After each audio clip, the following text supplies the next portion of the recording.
क्रोध सबको आता है संसार में, किसी को कम, किसी को बहुत ज्यादा।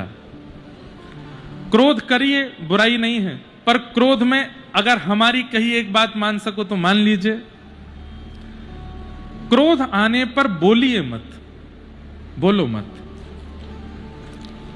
क्योंकि सारे काम बिगड़ते ही तब हैं जब क्रोध आता है और व्यक्ति बोलने लगता है। आप कैसे भी करके, अब ये कैसे करना है ये आपके ऊपर निर्भर करता है, कैसे भी करके नियम बना लो कि क्रोध आवे और हम मौन नहीं बोलेंगे, बोलना नहीं है। हमको ऐसा लगता है कि शायद बोलने से क्रोध घट जाता, नहीं घटता, वो और तीव्र होता है, और उस समय नहीं पता चलता। जब अगली बार वो क्रोध आता है तो पहले से भी ज्यादा तीव्र आता है, क्योंकि पिछली बार बोल करके आपने क्रोध को सहानुभूति कर दी, अगली बार वो और प्रचंड बन के आता है। लेकिन क्रोध आया, अब वो आपके आंख में, नाक में, कान में, जीभ पे सबसे ज्यादा उछलता है क्रोध। बोलो, कुछ तो बोलो, कुछ तो निकालो, कुछ तो शब्द बोल दो। लेकिन आप अगर घूंट पी जाते हैं उस क्रोध का, नहीं बोलते, तो अगली बार जब क्रोध आएगा ना, तो क्रोध को पहले से ही पता है कि यार मैं आता तो हूं, ये करता कुछ नहीं है, तो वो पहले से ही नाजुक नाजुक आएगा। और दूसरी बार भी कुछ नहीं किया तो तीसरी बार और नाजुक आएगा, चौथी बार तो क्रोध कहेगा भाड़ में जा, मैं आ ही नहीं रहा हूं, अब आऊंगा ही नहीं, तेरे को जो करना है तू कर ले।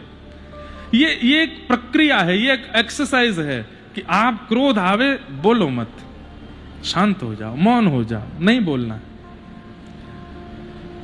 काम, क्रोध, लोभ, मोह, द्वेष, अभिनिवेश, अहंता, ममता, चिंता, ये बढ़ती कब हैं? जब इनके आने पर हम इनको प्रायोरिटी देते हैं। घर पे आए मेहमान को अगर चाय दोगे, नाश्ता दोगे, समोसा खिलाओगे तो अगली बार फिर आएगा, लेकिन घर पर आए हुए को पानी भी नहीं पूछोगे, अगली बार थोड़ी आएगा वो। ऐसे शरीर में आए हुए दोषों को जब आप प्रायोरिटी देते हैं, उसको, अब किसी बात की चिंता हुई आपको, चिंता होते ही आप सोच में बैठ गए, आपने नींद उड़ा दी, भोजन नहीं किया, जल नहीं पिया, तो चिंता को क्या लगेगा? जरूरी है हमारे यात्री सो नहीं रहा है, हमारे यात्री पानी नहीं पी रहा है, हमारे यात्री भोजन नहीं कर रहा है, तो वो चिंता और प्रचंड होती चली जाती है।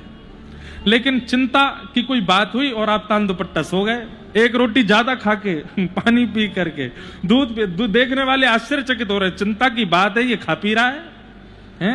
इनकम टैक्स वाले छापा मार रहे हैं और ये कह रहा पिज्जा मंगाओ, पूड़ी बनाओ भाई, बढ़िया वाली लस्सी लेके आओ, उसमें बढ़िया चीनी डाल के, तो चिंता चिंतित हो जाएगी। ये कैसा आदमी, हम इसको परेशान करने आए और ये कुछ हो ही नहीं रहा है।